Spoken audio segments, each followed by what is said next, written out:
चर्चा आ गई। हमने जब कहा इतनी मूर्तियों की भाई जरूरत नहीं है, बोले पैसा नहीं देते लोग बिना मूर्तियों के नाम से हाल दे देते। भाई ऐसे देने वालों का ईमानदारी से लेना भी नहीं चाहिए। हम तो ये कहेंगे, दान मान के लिए नहीं होता, दान दान के लिए होता है। एक भाई बीमार है, उसे तुम पूड़ियां खिलाओगे कि औषधि दोगे? क्यों भाई? नहीं साहब, पूड़ियां खिलाएंगे हम। ये कोई बात है? खाना हो खाओ, नहीं खाना हो मत खाओ। कि हम नहीं खाएंगे, हमें बीमार नहीं होना।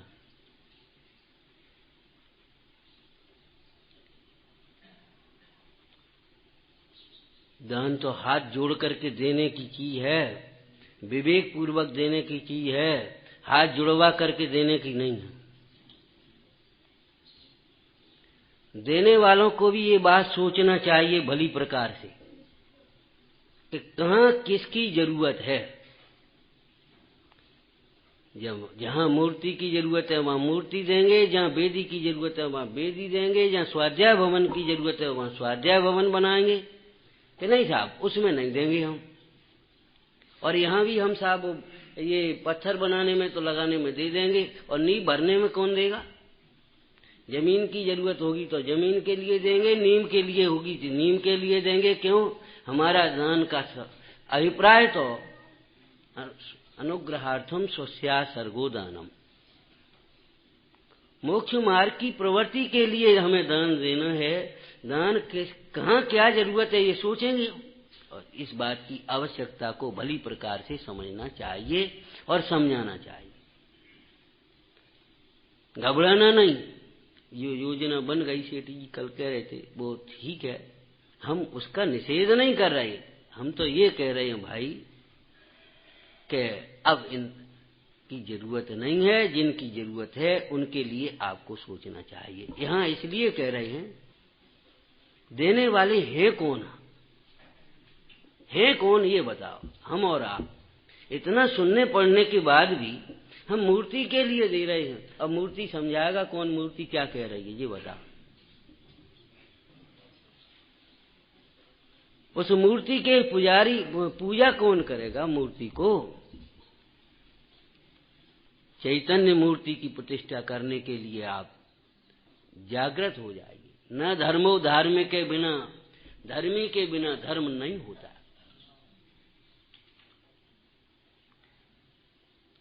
कल कही थी 2-3 बातें। विद्वान ढूंढो नहीं, विद्वान बनो।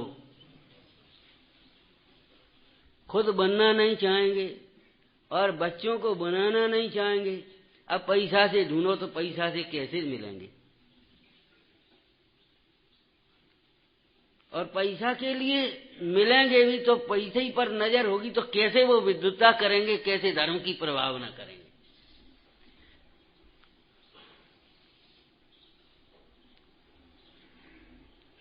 पैसा की तो ऐसी दशा है कि श्रावकों को गुणग्राही होना चाहिए और विद्वानों को निष्प्रही होना चाहिए।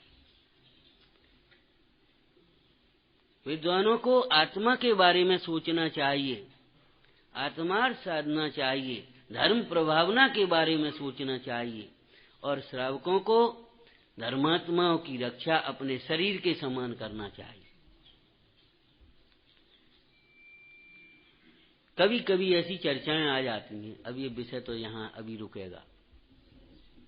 कभी कभी ऐसी चर्चाएं आ जाती हैं, कोई जरूरत हो तो मांग लेना। हमने कहा आप कभी पात्र दान तो कर ही नहीं पाएंगे जिंदगी में, ध्यान रखना। क्योंकि पात्र अयाचक होते हैं। एक बात बताओ, जब आपके घर में आपकी लड़की की बारात आती है तो आप कहते हैं जरूरत हो तो मांग लेना, कि अपनी बुद्धि लगाते हैं? क्या करते हो आप? मंगवाना चाहते हैं आप? क्या सम्मान का अर्थ यही है कि पीछे से पैकेट धर दो, यही सम्मान है? औपचारिकताएं हैं, ये प्रदर्शन है। सच पूछो तो ये व्यवस्थाएं हैं, ये वात्सल्य अंग नहीं है।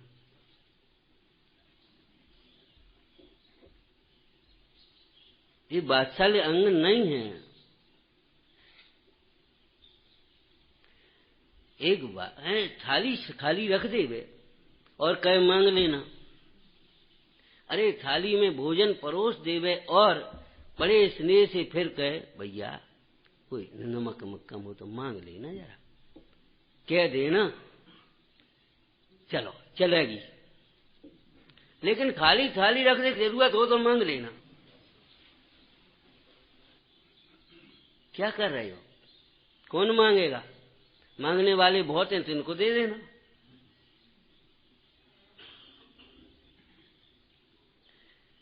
हम इसलिए कह रहे हैं ये बातें, ये आदतें, ये सोच हमें बदलना चाहिए। हम फिर आपसे कह रहे हैं, दोष निकालने के लिए बैठे हैं हम यहाँ। गुण तो आपके भीतर है। दोष होते हुए भी आपका स्वरूप दोष रूप नहीं है। गुणों की खान है आप, गुणों का समूह है। ज्ञान ज्ञायक के आश्रय से होता है, श्रद्धान ज्ञायक के आश्रय से होता है, चारित्र भी ज्ञायक के आश्रय से होता है। आप अपने को ज्ञायक देखें और सर्वजीवों को भी ज्ञायक देखें। वीतरागता होगी, वीतरागता आएगी आपके जीवन। लेकिन वीतराग दृष्टि प्रकट होने पर भी वीतराग दशा एक साथ नहीं होती, बीच में इस प्रकार के भाव आते हैं। विचार करो, वे श्रावक कैसे होते होंगे? जंगल से मुनिराज आए और उन्हें आहार देना है, आहार के ही साथ औषधि देनी है। न वे नाड़ी दिखाएंगे न कुछ कहेंगे, कल तबीयत खराब हो गई थी, क्या होता होगा, कैसे करने हैं। ये कोई रूढ़ी की क्रिया नहीं है। दान पूजा स्वाध्याय भक्ति ये कोई रूढ़ी की क्रियाएं नहीं हैं, ये मोक्ष मार्ग की नैमित्तिक क्रियाएं हैं।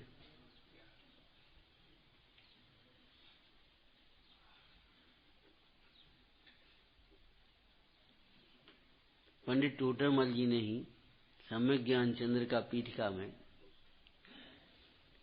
एक चर्चा, सब कार्य धन से सिद्ध होते हैं।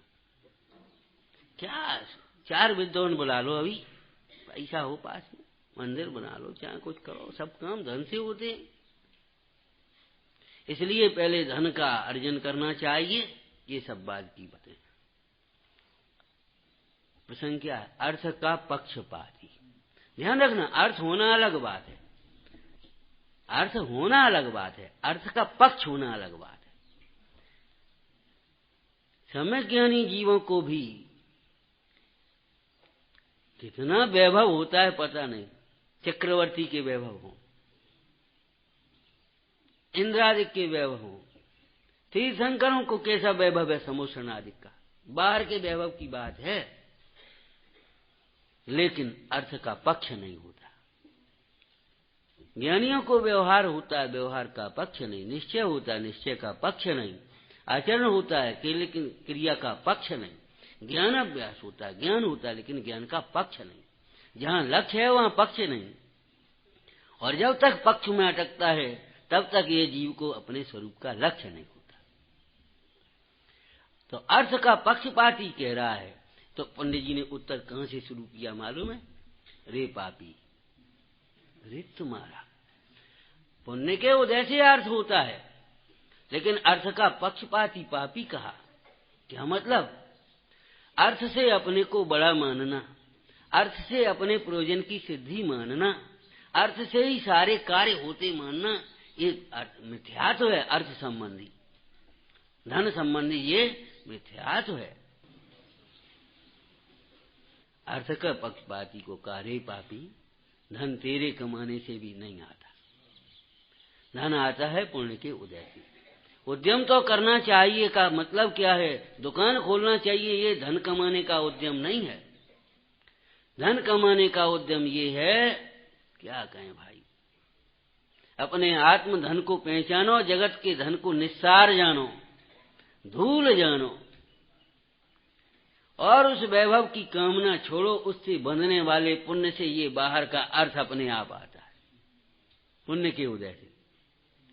और जब तक धन का त्याग नहीं हुआ, उत्तम पुरुष तो वे हैं जो धन का त्याग करके अपनी आराधना में लगते हैं, और मध्यम पुरुष वे हैं जो धन का धर्म की प्रभावना में, साधर्मियों के स्थितिकरण में, जिन मंदिरों के धर्मायतनों के जीर्णोद्धार में, जहाँ नवीन जरूरत है वहाँ नवीन निर्माण में, उन्नति में, वृद्धि में, दीन दुखियों के उपकार में उदारता पूर्वक, निष्प्रय भाव से, विनय भाव से, सहज भाव से खर्च करते हैं मध्यम पुरुष। आंखें आपको मिली हैं, देखना सीखो, अनदेखी मत करो, जहां जो जरूरत है समझना सीखो।